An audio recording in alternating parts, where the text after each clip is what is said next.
Kazi's team now playing in the Premier League.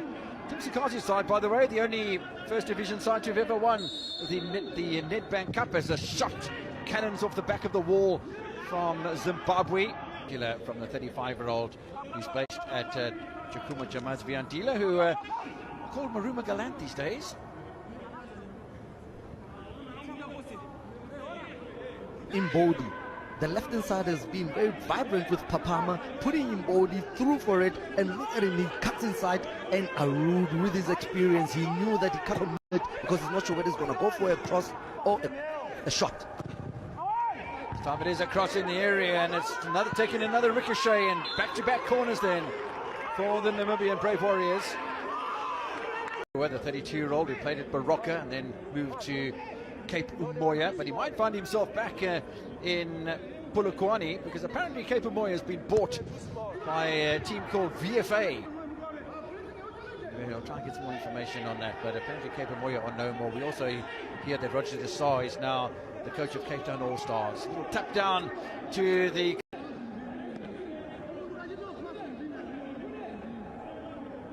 One thing I can tell you, there. Yep. One thing I can tell you, Kev, is that Matare, he's the first player to get his jersey dirty in the first half, in the first 15 minutes, as we saw there, Kamberimpa just fouling him.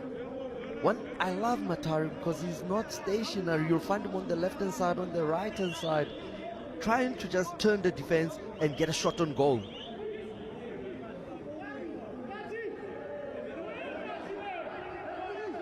Another opportunity from a set piece for Zimbabwe. It'll be a right-footed one this time. The match referee making sure that the wall is back the right distance. And the goalkeeper Kazapua positioning that two-man wall exactly where he wants it. So is it going to be a mini? Or is it once again going to be Sarupinda? Fancy Sarupinda because it's a right-footed shot. Top right-hand corner for me. Around the wall.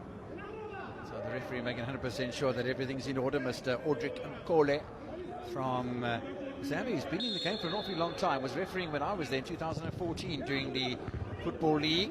Ball headed away from the danger zone, and he didn't go directly for goal either, did Sarupinda. That ball wide of the target. What a lovely counter-attack proposition. A very counter from Arudi.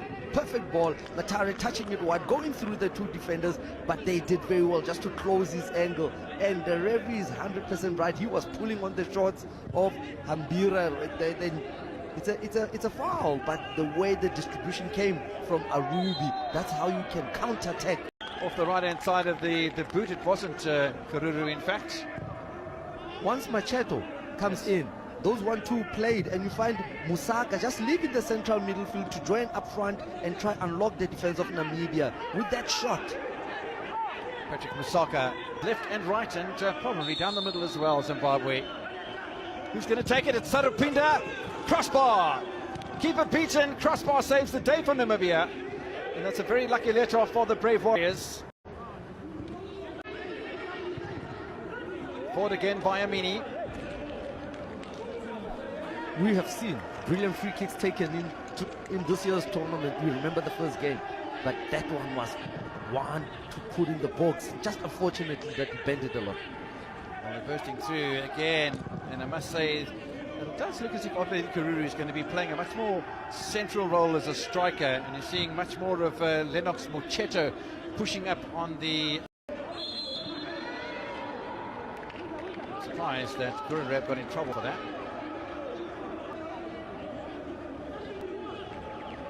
And looking for a goal that'll put Zimbabwe in front in this encounter. Haven't seen really too much in the way of opportunity so far. Otledi Karuru goes up, and so does the keeper Kazapua, because that was going to sneak under the crossbar. Right channel to the inside left channel. They're not able to pick him up there. Not at the moment anyway, from Willie Stefanos. Willie Stefanos again. It's a great little ball in. Kampindu. His play's arriving there. It's got to be tucked in surely. Was that an own goal? Whichever, it is a goal. And sleepiness in defence from Zimbabwe. Kampindu will claim it. And Namibia lead by a goal to nil. Brilliant moment. Kevin, balls played in the dangerous area, the 6-yard, the third of Zimbabwe, just to unlock them. But set for that man, Arubi, a deflection from his own man, Ambini. But one thing that they've been doing very well, Namibia is playing the dangerous ball. We see Stefanos, the captain, Campaign finding each other very well, and look at the 6s and 7s that the defenders are doing. On goal, Amini. Zingai, number 20. Oh, it might have come off Number 3. Amini's chest, but between the two of them, it's disastrous. Disastrous because the communication also from the keeper, he's not saying anything, Arubi, that I'm coming out, get it away. But we've seen that they've been endeavoring to try and unlock Zimbabwe, and Zimbabwe is unlocked. Oh, Washington Arubi is shaking his head and continues to be completely perplexed by the goal that is put in. But I must give a lot of compliments to tapping the ball just past Arubi. You try, you try, you try. He's been trying to get into that position, finally got into that position, buried the ball, quality, calmness, level, tapping the ball just past Arubi. You try, you try, you try. He's been trying to get into that position, finally got into that position, buried the ball, quality, calmness, level.